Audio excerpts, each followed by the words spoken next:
Hey everybody, welcome back to my YouTube channel. It's me, Teri Hunter. I'm an angel therapy practitioner, Reiki master, intuitive guide, and empowerment coach. And I'm here with this week's Pick an Angel Spread weekly forecast, I guess, for lack of a better term. You as a participant will choose whether you want reading number 1, number 2, or number 3. I will put the timestamps in the comments and you can just click on that. So I'm going to jump right in and start with reading number 1.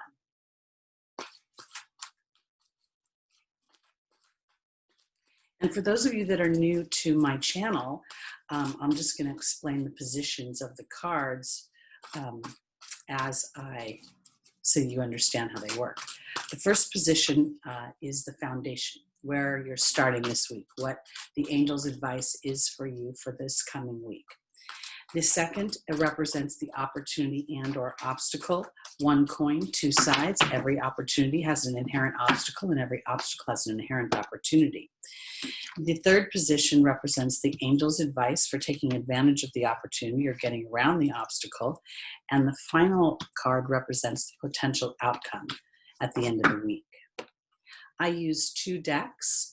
One is based on all angels. The other is based on the Legend of Camelot. So we'll see 3 different types of cards. We'll see animal totems.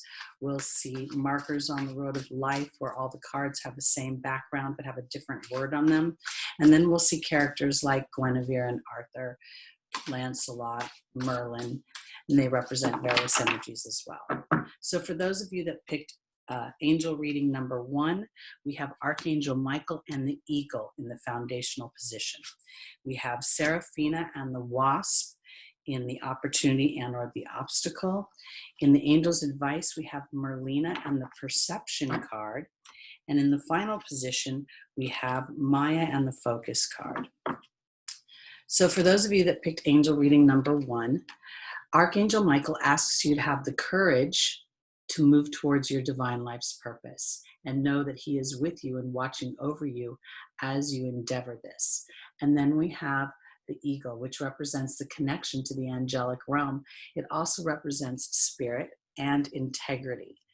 I believe for those of you that picked card number 1, this week will require you to stand in more integrity and to have courage not to buy into the energies around you.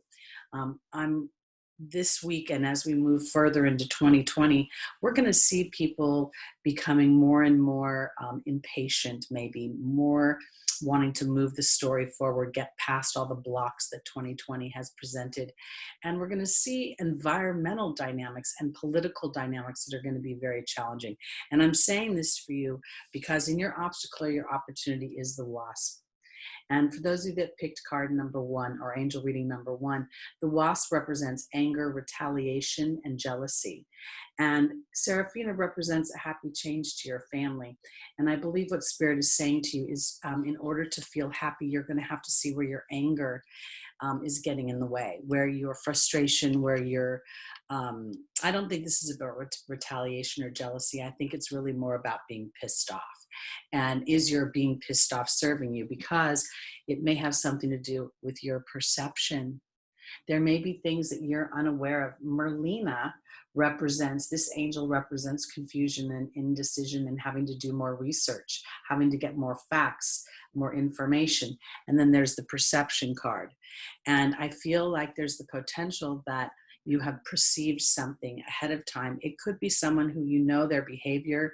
It could be a dynamic, a work environment where you anticipate something, someone's shown up a certain way, because you inadvertently, you may be teeing up something that is an expectation of some sort of battle or some sort of resistance from whatever it is you want.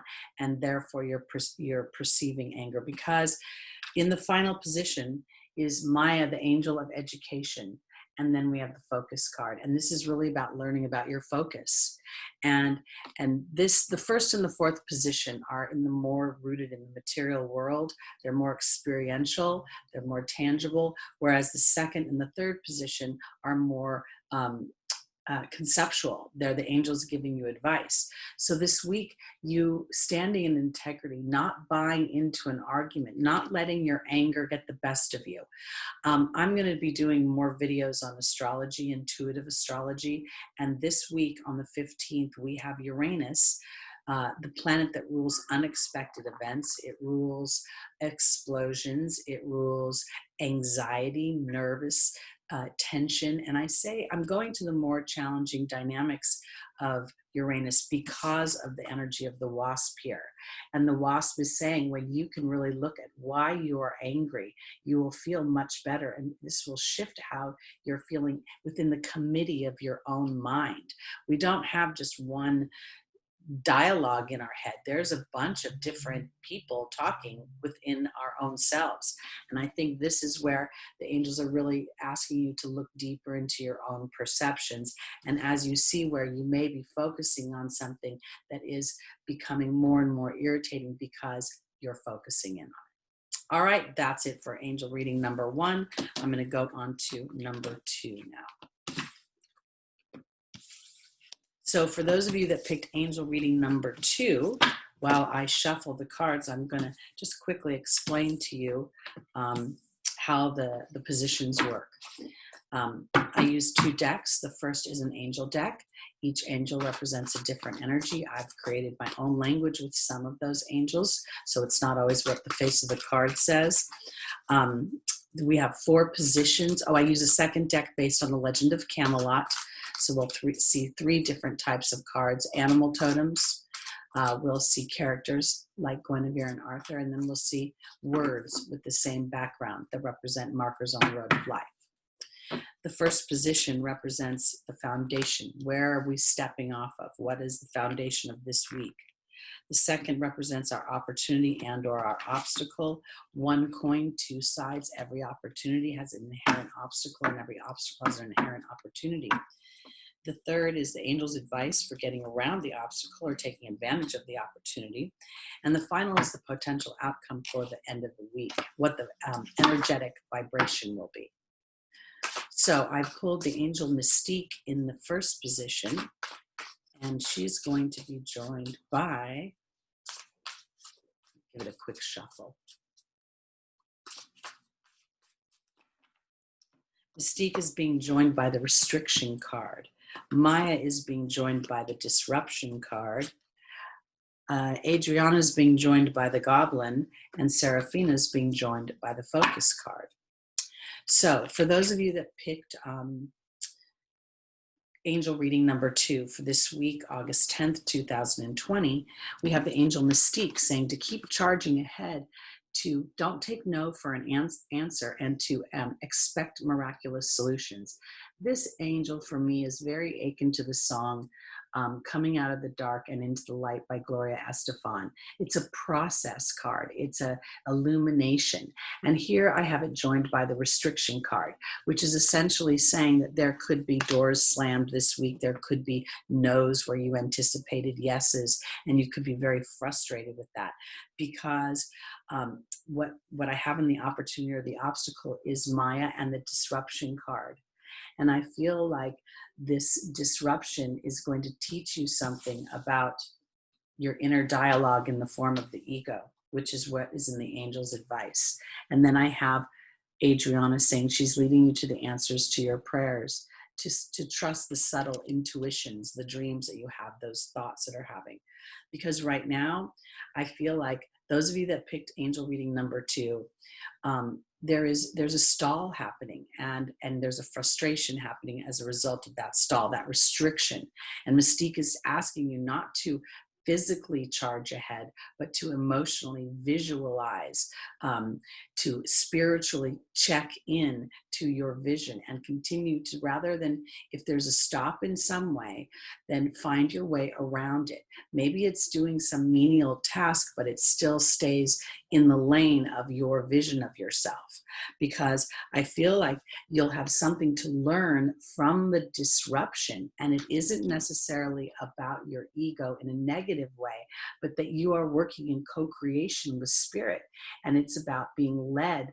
In addition, I always call it the baton pass. It's like, this race where you run a certain lap, then you pass the baton, they run a certain lap, then you run the next lap, because your lap right now is to find out where your focus is. And rather than allowing something, a restrictive thought, a restrictive dynamic, a stop. Maybe you're waiting for a result. You're waiting for someone to communicate with you so that you can move forward. It doesn't mean that you cannot engage in your own vision and give yourself the privilege of thinking that spirit is moving things around for you. And maybe when you come on the backside of this, you will learn that the disruption actually moved in your favor. And this will teach you how to work in concert, in coordination, in cooperation with your ego, which in the long run will make you feel much happier because you'll have more influence over your focus. All right, let's go on to reading number 3.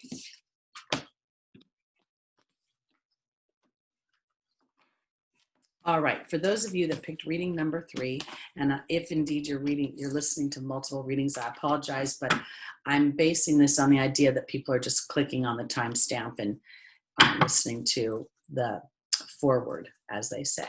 So I just want to explain how the cards work. The first deck is an angel deck, and each card represents a different angelic energy, which I've worked with over the years. So some of the energies do not necessarily reflect what's on the face of the card. The second deck I use is based on the Legend of Camelot, and there are 3 different types of cards. There are animal totems that represent different energies. There are characters like Guinevere and Arthur, again, representing various energies. And then there are markers on the road of life, where all the cards look the same, but the words on them are different. I do a 4-card spread, and the first position represents the foundation of the week. What is the foundation of what you're going to be sitting on? The second is the opportunity and or the obstacle. Every opportunity has an inherent obstacle, and every obstacle has an inherent opportunity. The third card represents the angel's advice for taking advantage of the opportunity or getting around the obstacle. And the final position represents the angel's, what's going to happen at the end of the week, where you'll be sitting energetically, what the potential outcome is. Because again, your choices and your own perceptions can shift things on a dime, especially if you're moving them the way you want them to go.